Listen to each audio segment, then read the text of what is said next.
I'm a graduate. I finished university somewhere last year, and aside my degree, I don't have any other skill. But coming to GITP has really equipped me with a lot. I've gained a lot over the period, and I can say that so far it has been amazing. I have really learned a lot, and I always say that I've gotten more than I ever came for. Hi people, my name is Etornam Rejoice Affram, and I am a GITP fellow.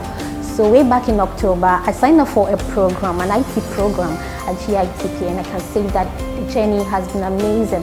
The experience superb. There are some raw knowledge that I've been carrying along all my life, but right now I'm transformed. Like my thinking has been renewed, and I think it's an amazing thing. So right now, as we speak, I can develop a website. I can do graphic designing. I have a little bit basics, or when it comes to programming, Python precisely, and all these have helped me to really be ahead of my colleagues or people that I graduated with. And so far I can say that aside my degree, I also have a skill that if I find myself in a formal sector right now, I will be able to perform. One thing GITP really holds in high esteem is the fact that when you come to them, they want you to live a transformed human being.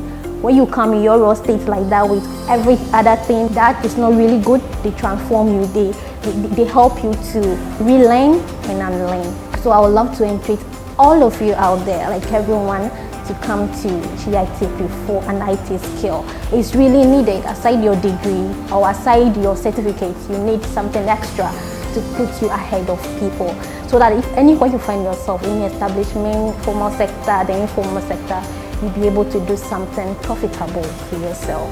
Yeah, they have a variety of courses that at any level at all, you are good to go. They got you covered. They have flexible paying systems as well. You don't need to hold like huge sums of money to be able to undertake a course with them. Just come, and anything you want, they'll sort you out.